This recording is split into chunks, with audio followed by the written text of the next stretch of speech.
It's still the beginning of a fresh week, even though it's the end of a month, as we go into November and saying goodbye to what has been a very, very sporting October across the globe, from Nigeria with football and boxing and cricket and volleyball and handball to across the world with tennis, football, and of course all of the other sports that have brought excitement to our screens. I was here this morning. My name, of course, is Wale Agbede, and I did mention that as much as we would be reviewing all of the action we saw in the Premier League in the morning, that this evening from 6:30 p.m., of which I assured you that I would be here again, we would be going over some of the big games and big goals that we saw over the weekend in Europe. I won't be doing that alone this evening on Plus Sports, right here on Plus TV. I have a football pundit who's in Abuja at the moment, Gbenga Gboyega, joining me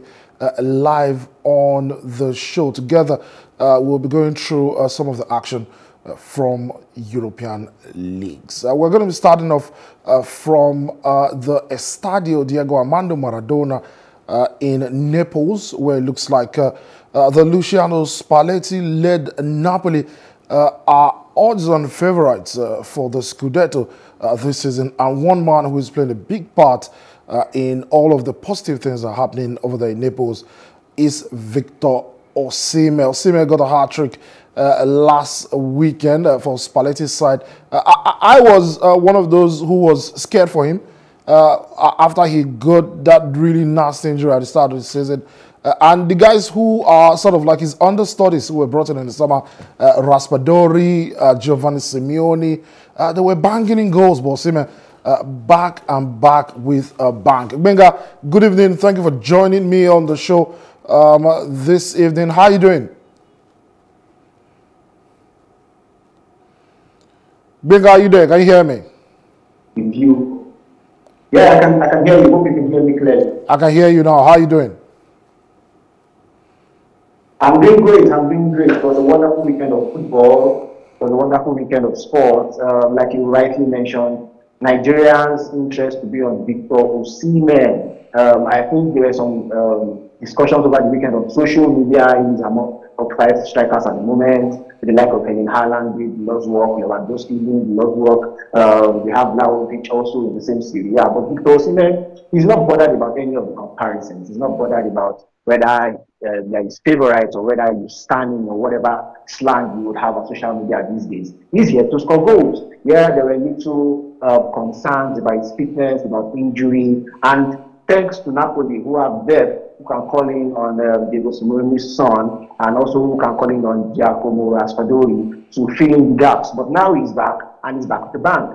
A hat-trick over the weekend, the single goal against Roma, and Napoli are just flying high, and Osimhen is waxing the flag. All right. So, I mean, like you just mentioned, Napoli are flying really high at the moment. And Osimhen seems to really key into it. But personally, one guy who I think has played a big part in Osimhen's strong form this season has to be Kvaratskhelia, the guy who wears the number 77 for Napoli. He's come in. I think it's been a revelation of the season. I don't know what you think, but it seems like himself and Osimhen are forming a really deadly partnership over there in Naples.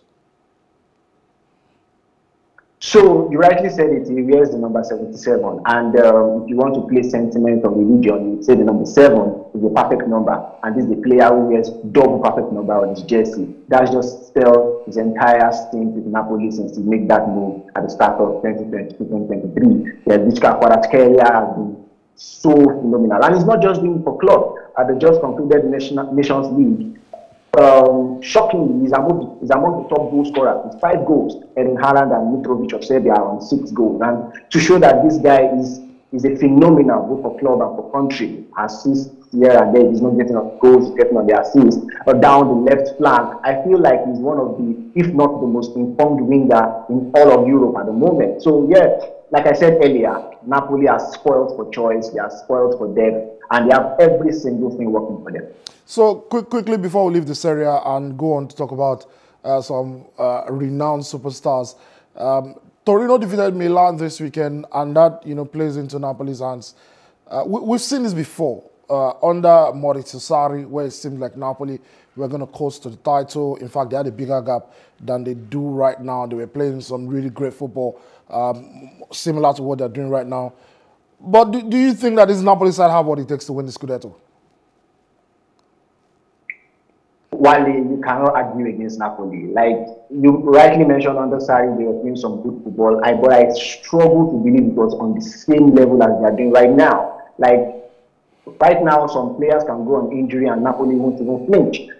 Yeah, I think they, alongside PSG, are still the only unbeaten team in the entire top flight league. Let me just put it top five leagues that I used to. They are still unbeaten both in the Serie A and in the Champions League. They've scored the most goals in the Champions League and scored the most goals in the Serie A. That just says a lot, both domestically and continentally. Napoli are flying high, and it's not just about being a flash in the pan. It's not just about saying, okay, maybe the likes of Arsenal, which some fans still have little prejudice against, they may falter at some point, but they show no sign of weakness. And with Victor Osimhen keeping fit, Kvaratskhelia keeping fit, they are not going to the midfield as well, going to the defense. They are not even conceding a lot of goals, and that speaks a lot about a team that is ready to take fight. All right, there's a team you mentioned, the other team who are still unbeaten on the domestic front, Paris Saint-Germain. I mean, three of the reasons why they remain so are Lionel Messi, Neymar, and Kylian Mbappe. Critically, Neymar and Messi, I think Mbappe has been really good for PSG in recent seasons, although there's been question marks about him this year. But Messi and Neymar are the players that a lot of people have been expecting more from, and this season, they are playing out of their skin. Do you think that maybe finally, I think myself and you discussed this at the start of the season about how Christophe Galtier might have found a solution to this Messi, Neymar, Mbappe situation. And I mean, right now they're scoring goals for fun.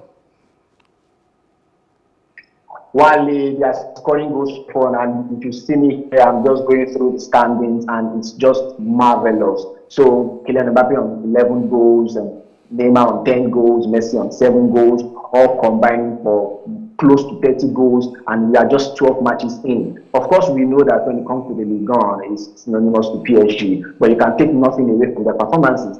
This is the same Messi who struggled for goals last season. I think for the entire season, he had only 2 goals and 14 assists. Right now, he has as many assists, and he has like double figures of goals as well. So Christophe Galtier has tried as much as possible to take PSG away from the headlines. Kylian Mbappe made so much of the headlines in recent times, talking about trying to leave, not being satisfied with the promises he was given at the start of the season, not liking a particular player or not liking a particular position. But all that are memories right now. When you see Mbappe play, when you see Messi play, when you see Neymar play, you just go back to the MSN of Barcelona and you say, oh, this might be the most lethal attackers in the top flight leagues at the moment. All right, so maybe I won't use most lethal attackers just yet, because I mean it's still just about a few months into the season. When it comes to the combination, well, I mean let's still watch them for if maybe a whole season before we start comparing with MSN and the likes. But talking about MSN, the club where they used to be at Barcelona, now managed by Xavi, they've had a really torrid October. Was not a necessarily good month for Barcelona. Crashed out of the Champions League and now in the Europa League. They are behind Real Madrid. They went behind Real Madrid after losing that Clásico at the Santiago Bernabéu, also in October. They were saved by Lewandowski in injury time this last weekend. But Real Madrid also dropped points against Girona. Critically, they were missing Karim Benzema. It looks like it's going to be a really, really interesting La Liga title run in this year. Benga. So I had a head-to-head with some friends of mine. We're talking about Barcelona's stint this season. And when we talked about, with all the levers they've raised and crashing out of the Champions League, some people would say, but they are performing in the La Liga. And to me, personally, and this is an unpopular opinion, I feel like that statement is overreached. When you say Barcelona are performing in the La Liga, it's just like saying a governor constructed the road. You are supposed to construct the road because you are the governor. You are supposed to perform in La Liga because Barcelona have performed in La Liga in the last decade. While Real Madrid were winning back-to-back Champions League, Barcelona were winning the league. In fact, in the past 20 years, Barcelona have won more league titles than Atletico Madrid and Real Madrid. So when people say, but Barcelona are performing in the La Liga, is that a surprise? They are supposed to perform. If they don't perform, Real Madrid will perform. Atletico Madrid will be third. So it's normal for them to perform in La Liga. The reason why they went to the market, the reason why they brought in Lewandowski, Rafinha, kept Dembele, kept Piqué and Jordi Alba against their wish, kept Frenkie de Jong despite the contract talks, brought in free agents like Christensen, Alonso, almost snatched at Filiqueta, but decided to stay with Chelsea. All these movements were not just performing in La Liga. They were supposed to go further in the Champions League, and they failed to do that in 2 consecutive seasons under the same manager. So the struggles of Barcelona are well documented. I wouldn't want to say they are performing in the La Liga because we are used to them performing in the La Liga. Now they are dropped to the Europa League. They are not even the favorite in the Europa League because Sevilla is there, who are the landlords. Man U are there, Arsenal are there. Arsenal is flying on all cylinders. So it's really a turning time for Barcelona, and hopefully, they find themselves out of this financial turmoil they are currently. So before I let you go, Gbenga, the final question I'm going to ask you is, what should be the realistic expectation at the end of the season when it comes to this Barcelona side? Because if we are to be very honest, at the start of the season, haven't seen the kind of transfer business that they did, the general suggestion was that they should be competing in the Champions League. Maybe not win it, maybe quarterfinals, maybe semi-finals. They should be winning La Liga. But as it stands, they are not even top of the league. They're not the best team in the league at the moment. They've crashed out of the Champions League. What do you think would amount, as it stands now, what do you think will amount to a good season for Barca? So, away from winning, I feel like it amounts to what can they do to make back the money that they invested, to make back the financial risk that they took, right? And one of it, they falling out of the Champions League. At least they should have gotten to the quarterfinal. The last time I checked the monetary value of the Europa League, whoever wins the Europa League earns almost as much as whoever makes it to the round of 16 of the Champions League. So even if they win the Europa League, it doesn't still cut anything when it comes to finances.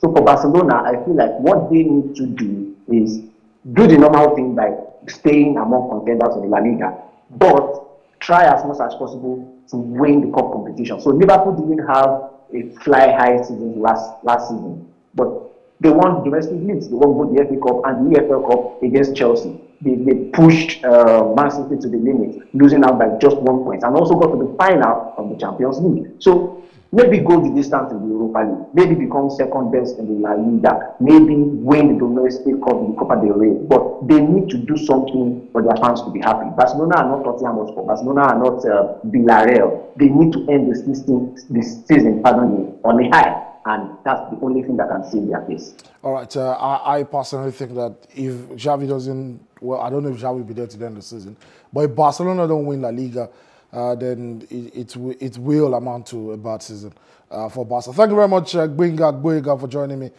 live on Plus Sports this evening. Thank you very much, Wally, for having me. And tell the fans, you are a Barcelona fan. I wonder how you guys are coping. All right. Thank you very much for joining me right here on the show. Barca saved by Robert Lewandowski. We do have highlights of these games from La Liga, from France, and from Italy. Stick around with us at the end of the show. You'll be enjoying all of those goals.